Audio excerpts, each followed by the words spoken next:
Bonjour à tous les amis, j'espère que ça va pour vous. On commence en France avec le Progrès et les Lyonnais en quête d'un exploit à Old Trafford. Après un match nul de partout au Groupama Stadium, l'OL va tenter de se qualifier pour les demi-finales de Ligue Europa. Un duel qui promet, Paulo Fonseca s'attend à la meilleure version de Manchester United ce soir. Dans un long entretien accordé à l'équipe, le Portugais est revenu sur sa saison et sa sanction. Il estime toujours qu'elle est injuste et cet éloignement des terrains est toujours difficile à vivre. Mais au final, cette suspension a encore plus uni le vestiaire. Il ne manque qu'une confirmation ce soir. Du côté des adversaires, une grande décision a été prise. Ruben Amorim a fait le choix de titulariser André Onana, comme le relaye le Manchester Evening News. Il a certes été coupable au match aller, notamment sur le but de Cherki en fin de partie, mais qu'importe, Amorim assume sa décision et il le sent prêt. Harry Maguire devrait aussi débuter. Interrogé sur la saison de Manchester, le défenseur a été cash. Même en cas de qualification, voire de victoire en Ligue Europa, rien ne changera et cette saison sera toujours considérée comme un flop. Lui et ses coéquipiers doivent prendre leurs responsabilités et gagner en consistance, même s'il entrevoit des progrès depuis quelques semaines. Un éventuel retour de Marcus Rashford pourrait aussi être salvateur. Le Manchester Evening News explique dans ses pages d'intérieur que l'attaquant anglais n'a jamais été aussi heureux depuis longtemps.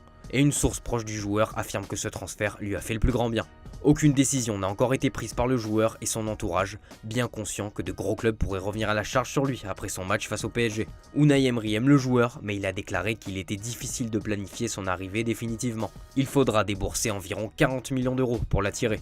Ce soir, c'est Tottenham et Postecoglou qui jouent gros face à Francfort. L'entraîneur des Spurs ne se dit pas écrasé par la pression malgré l'enjeu, lui qui joue sa tête ce soir. Allez, trêve de suspense, on file en Espagne pour débriefer le gros morceau d'hier. Le Real avait lancé son opération remontada après la défaite 3-0 à l'aller à Arsenal. Eh bien, mission échouée, cette remontada n'était qu'un rêve comme le placarde As sur sa une. Avec cette défaite 2-1, le journal reconnaît qu'il n'y a pas eu match entre les deux équipes. Pourtant, le penalty loupé de Saka semblait être le déclencheur d'une soirée légendaire. Mais rien du tout. Le problème, comme l'explique Marca, c'est que pour avoir des miracles, il faut jouer au foot, ce que n'a pas fait le Real. À l'image de la saison, la Maison Blanche a payé son manque de football. Les supporters ont été en rendez-vous, ont poussé, mais le Real a été dépassé. La presse ibérique a désigné les coupables de ce fiasco. En premier, à ce pointe du doigt les stars du Real. Vinicius, Rodrigo, Rudiger n'ont jamais dégagé une aura de champion. Les quatre fantastiques évidemment, Mbappé, Vinicius, Bellingham et Rodrigo ont été l'ombre d'eux-mêmes pour le quotidien. Les quatre cumulent seulement 5 tirs en l'espace de 180 minutes. Thibaut Courtois n'a pas fait dans la dentelle et a chargé ses coéquipiers, les 4 stars de devant, en leur reprochant de jouer de manière trop individualiste. J'ai l'impression que nous formons une équipe, mais des fois on doit plus jouer collectif que de façon individuelle. Évidemment, la tête de proue de ce projet, Mbappé est au cœur des critiques. 0 but entre les huitièmes de finale et les quarts de finale pour lui, c'est révélateur. Ce n'est pas qu'il ne tente pas, mais il ne fait pas de différence. On le sent anxieux. Les gens ont voulu voir en Mbappé un nouveau Cristiano Ronaldo, mais il en est à des années-lumière. Il ne s'approche même pas de l'ombre de Cristiano Ronaldo, a déclaré un journaliste de la Cadena Ser. Il ne sera jamais Cristiano, il n'aura jamais son leadership ni son caractère. Le pire, c'est que le Français est sorti sur blessure à la 75e après un contact à la cheville avec Declan Rice. Il s'agit apparemment d'une petite entorse de la cheville et il passera des examens complémentaires aujourd'hui.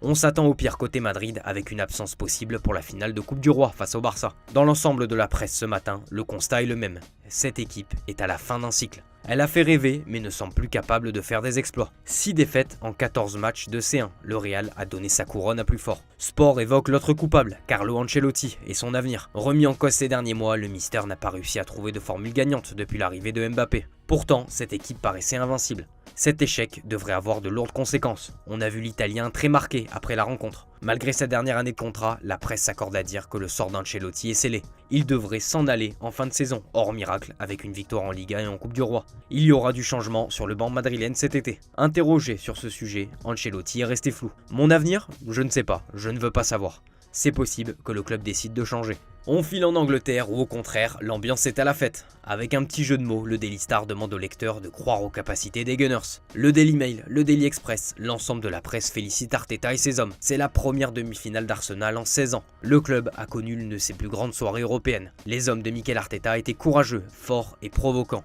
La défense d'Arsenal a été à la hauteur de sa réputation, muselant le quatuor du Real. Les merengues ont cadré leur premier tir à l'heure de jeu et hormis l'erreur de Saliba sur l'égalisation, Arsenal n'a rien concédé. Declan Rice a volé au milieu de terrain, dominant son coéquipier anglais Jude Bellingham, ce qui a illustré la différence de qualité entre les deux équipes pour le Mirror. S'ils répètent ce genre de démonstration contre le Paris Saint-Germain en demi-finale le mois prochain, ils peuvent aller jusqu'au bout, selon le Daily Mail qui qualifie les joueurs de héros. Une victoire époustouflante, À l'image de Saka, cette équipe a fait preuve d'une grande maturité. Elle a loupé son penalty mais n'a pas perdu son sérieux et sa concentration au point d'ouvrir le score. Même si Saka s'est fait agresser par Carvajal qui malgré sa blessure a tenu à mettre la pression à sa manière. Arsenal retrouvera le PSG en demi-finale. On termine notre tour ce matin avec la performance XXL de l'Inter Milan. Le club lombard dit bye bye au Bayern comme le placarde le Corriere dello Sport. Victorieux 2-1 en Allemagne, les Interistes ont su faire le dos rond pour résister aux assauts et tenir un match nul de partout. La Gazzetta est en extase de cette performance. Le journal parle d'un match qui restera dans les mémoires et cet Inter est un condensé de l'histoire du club. Il y a eu des traces du grand Inter d'Elenio Herrera en mode catenaccio et aussi du triplé de Mourinho. L'Inter a beaucoup subi, surtout en première période et en fin de match, mais comme son gardien Sommer, ils ont été héroïques. Lautaro Martinez a soulagé les siens et écrit un peu plus sa légende au club. Coup de chapeau à Inzaghi qui a maîtrisé à la perfection cette double confrontation et qui signe une deuxième demi-finale de LDC en 3 saisons. En Espagne, Sport félicite cet Inter très courageux et craint le pire pour le Barça. Du côté de l'Allemagne, la déception est grande. En conférence de presse, Compagnie a justifié cette défaite en partie à cause du calendrier infernal, causant une cascade de blessures. Kicker, de son côté, demande du changement dans cette équipe. C'est tout pour aujourd'hui les amis, merci de votre fidélité et on se dit à tout à l'heure pour le JT Foot Mercato. Ciao ciao.